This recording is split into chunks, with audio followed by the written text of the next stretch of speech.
तो hello everyone. तो आज की हमारी जो क्लास होगी वो पीवाईक्यू करेंगे हम, जो हमने कल टॉपिक किया था राइज ऑफ मगध का। इसमें हमारा पूरा टॉपिक क्लियर हो जाएगा, जो भी क्वेश्चन है वो देख लेंगे, क्या क्या बच गया है वो सब भी इसमें कंप्लीट कर लेंगे। और वीडियो देखी है तो ये क्वेश्चन आराम से लगा लोगे। ज़्यादा क्वेश्चन है नहीं, 10-15 क्वेश्चन है। ठीक है, शुरू करते हैं। तो पहला क्वेश्चन आ जाता है हमारा वो फाउंडेड पाटलिपुत्र। पाटलिपुत्र किसके द्वारा फाउंड की गई थी? पाटलिपुत्र जो है प्रेजेंट डे में कहाँ पे है? ये प्रेजेंट डे में हमारी पटना में पड़ती है। ये पाटलिपुत्र जो है फाउंड की गई थी किसके द्वारा? ये किया गया था उदयन के द्वारा। उदयन जो है ये ये हर्यंक डायनेस्टी में था। किसका? अजात शत्रु। अजात शत्रु का बेटा था ये। अजात शत्रु का बेटा था। इसने भी अपने पिता की तरह, जैसे इसके पिता ने अपने पिता को, इसके पिता का नाम क्या था? बिंबिसार। बिंबिसार को इसने मार दिया था गद्दी पे बैठने के लिए। ऐसे ही उदयन ने भी अपने पिता अजात शत्रु को मारा था और गद्दी पे बैठने के लिए। और पहले इन लोगों की जो हर्यक डायनेस्टी थी, इन लोगों की जो राजधानी हुआ करती थी पहले राजगीर हुआ करती थी। पर उदयन ने जो है इसको राजधानी को शिफ्ट किया था और कहाँ ले आया था? पाटलिपुत्र। तो इसका आंसर क्या हो जाएगा? ये पाटलिपुत्र किसने फाउंड किया था? उदयन ने ही बसाया था पाटलिपुत्र। बाद में भी जो लोग आए थे, नंद और मौर्य, इन लोगों ने भी शिशुनाग डायनेस्टी जो आई थी, सबने पाटलिपुत्र ही मोस्टली जो है राजधानी अपनी रखी थी, क्योंकि ये एक तरह से सिक्योर थी। और क्यों रखी थी उसके लिए वो वीडियो को देखो, कि उसमें बताया मैंने कि कैसे क्या कारण थे जिसकी वजह से मौर्य काल तक जो है पाटलिपुत्र को ही राजधानी रखा गया था। अगला क्वेश्चन आ जाता है, in which century did the first Magadha empire rise? किस संधि में पहला मगध एम्पायर जो है वो राइज हुआ था? तो ये हुआ था हमारा छठी शताब्दी में। किसने किया था? बिंबिसार। बिंबिसार आता है, हर्यक डायनेस्टी को फाउंड करता है, हर्यक डायनेस्टी का फाउंडर था। बिंबिसार कब से कब तक रहता है? ये 544 से लेके 492 तक का रहा था इसका। तो ये 6th सेंचुरी बीसी का था, हर्यक डायनेस्टी का था ये। इसके बाद इसके बेटे ने अजात शत्रु आ जाता है, इसका बेटा अजात शत्रु, जिसने इसको मार के और इसकी गद्दी पे बैठ गया था, बिंबिसार। ठीक। अब आती है, which was the first capital of ancient mahajanapada of Magadha? पहली कैपिटल क्या थी महाजनपद मगध की? मगध की पहली कैपिटल, अभी मैंने फर्स्ट क्वेश्चन में बताया था, पहली जो कैपिटल थी इसकी राजगीर थी। और राजगीर से जो है पाटलिपुत्र किसने ट्रांसफर की, शिफ्ट करी थी कैपिटल? वो करी थी उदयन ने, जो कि अजात शत्रु का बेटा था। ठीक। अब आता है, what which was the initial capital of Magadh? वही सेम क्वेश्चन, पहले की कैपिटल क्या थी मगध की? तो वो थी गिरिराज या फिर राजगीर, इसको ये भी नाम से कहा जाता है, गिरिराज नाम से। Which one of the following was not a capital of Magadh empire? इसमें से मगध की कौन सी जो है राजधानी नहीं है? जैसे गिरिराज थी, राजगीर ये इसी का नाम है, सेम है दोनों। पाटलिपुत्र थी, उदयन ने करी थी ट्रांसफर। कौशाम्बी नहीं थी, कौशाम्बी नहीं थी, कौशाम्बी जो थी ये वत्स महाजनपद था, वत्स उसकी राजधानी थी। वत्स कहाँ पे था? ये वत्स जो है हमारा महाजनपद था, जो उसकी राजधानी जो है ये थी, कौशाम्बी थी। और ये है कहाँ? ये उस समय अभी प्रेजेंट में वत्स कहाँ पड़ता है? ये पड़ता है इलाहाबाद, इलाहाबाद उत्तर प्रदेश में। Which initial ruler of Magadha killed his father for enthroning and also killed by his son for the same reason? किस मगध के मालिक वो जो था, किस मगध के राजा ने जो अपने पिता को मारा था फिर उसके बेटे ने उसको मारा था? ये मैंने अभी कितनी बार बता चुका हूँ। वो कौन था? अजात शत्रु था, जिसने अपने पिता बिंबिसार को इसको मारा था और इसके बेटे ने उदयन ने इसको मार दिया था। तो इसका आंसर क्या हो जाएगा? ये अजात शत्रु हो जाएगा। अजात शत्रु ने बिंबिसार को मारा था। बिंबिसार कब से कब तक था? 544 से लेके 492 बीसी तक था, और ये छठी शताब्दी में पहला राज्य था जिसने मगध पर राज किया था।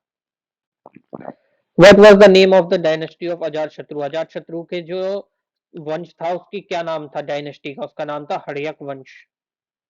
किस वंश से था? हर्यक वंश से था। The Prince who was the responsible for the death of his father was कौन था जिसने जो अपने पिता की मृत्यु के लिए जिम्मेदार था, वो था अजात शत्रु। अजात शत्रु ने जो है अपने पिता को मारा था।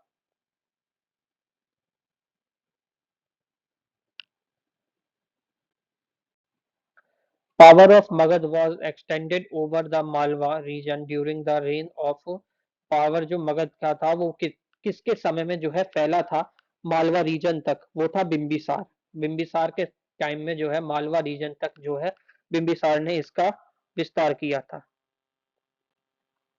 कौन सी डायनेस्टी है जिसने रूल किया था मगध पर आफ्टर नंद? नंद डायनेस्टी के बाद कौन आया था? चंद्रगुप्त मौर्य आए थे ना चाणक्य के साथ। उन्होंने किसको मार दिया था? महापद्मनंद ने जो है नंद डायनेस्टी को, सॉरी महापद्मनंद ने तो नंद डायनेस्टी की फाउंड किया था, उसका बेटा था धनानंद। धनानंद को मारा था चंद्रगुप्त ने, किसके साथ मिलके? चाणक्य के साथ मिलके। Which inscription is the evidence of king Nand? किस इंस्क्रिप्शन में जो है नंद की डायनेस्टी के बारे में पता चलता है? वो है हाथी गुम्फा इंस्क्रिप्शन ऑफ खारवेल। ये जो है जैनों के समय में भी इसके बारे में जानकारी दी गई है। अब इसमें जो है अरेंज लगा करना है हमें क्रॉनिकल क्रम वंश की कौन कौन से राज्य पहले आए थे। सबसे पहले आया था कौन सा? पहले आया था आपका, इसमें देखो ऑप्शन में आएगा, पहले आया था हर्यक डायनेस्टी, उसके बाद आया था आपका नंद, ये पहले नंबर पे। दूसरे नंबर पे हो गया नंद। तीसरे नंबर पे आए थे मौर्य, और मौर्य के बाद लास्ट में आए थे शुंग डायनेस्टी। तो हर्यक वंश कब से कब तक था? 544 से लेके 412 तक। उसके बाद आता है नंद। नंद कब से था? 344 से लेके 321 तक। नंद के बाद आते हैं मौर्य। मौर्य रहते हैं 321 से लेके, मौर्य अब हम आज क्लास में करेंगे 321 से लेके 144 तक। उसके बाद आ जाते हैं शुंग। शुंग जो थे 184 से लेके 75 तक, 184 से लेके 175 तक, ये 321 से 184 तक था।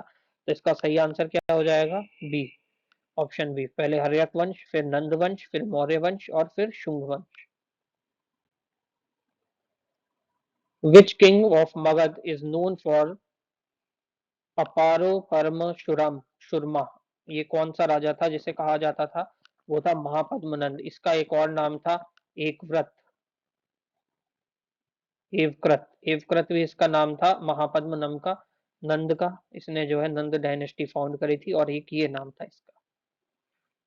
नंद डायनेस्टी कब हुई थी? नंद डायनेस्टी थी 344 से लेके 321 तक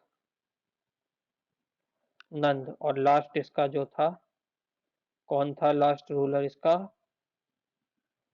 धनानंद, जिसे मारा था किसने? चंद्रगुप्त और चाणक्य ने मिलके।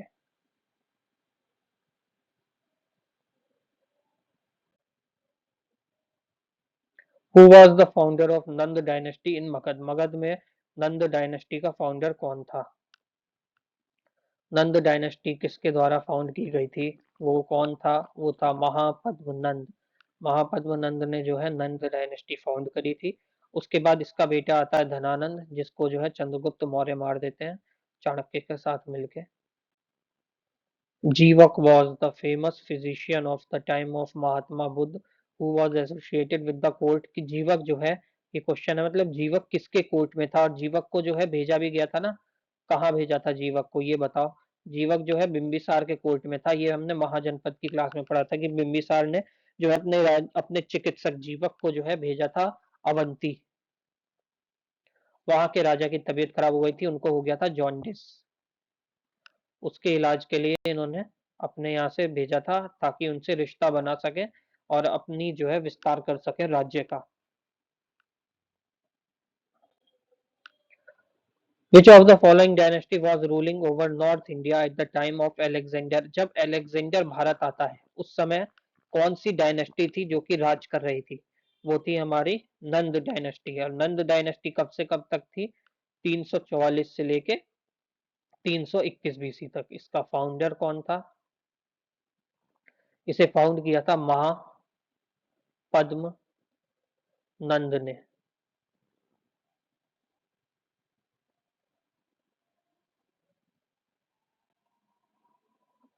Which one of the following ruler of Magध was the contemporary of Alexander the Great?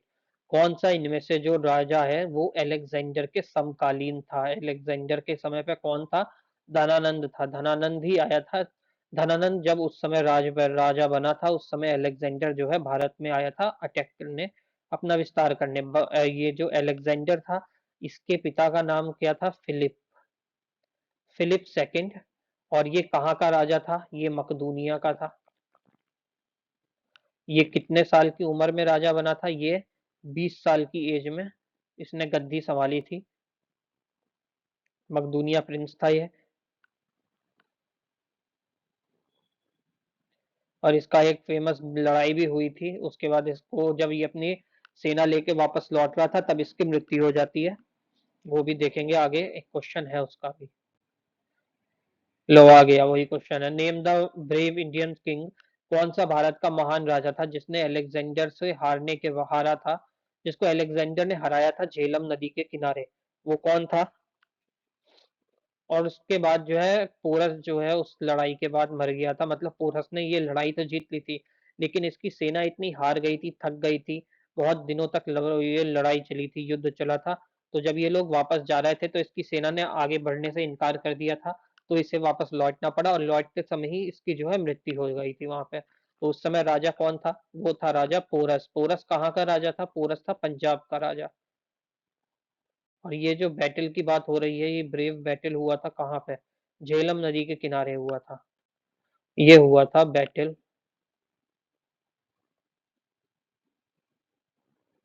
Of हिडेस्पस। कब हुआ था? 326 में। कहाँ हुआ था? At Jhelum river bank. ठीक। इस किस किस के बीच में हुआ था? Alexander versus porous. अलेक्जेंडर जो था, ये कहाँ का था? ये मकदूनिया का था। पोरस कहाँ का था? पोरस पंजाब का राजा था। और अलेक्जेंडर जो था, ये था बेटा किसका? He was the son of the king of मकदूनिया। इसका नाम था किंग का Philip two. And Porus was the king of Punjab. इन दोनों के बीच में झेलम नदी के किनारे 326 बीसी में युद्ध हुआ था। और ये जो है इम्पोर्टेंट है,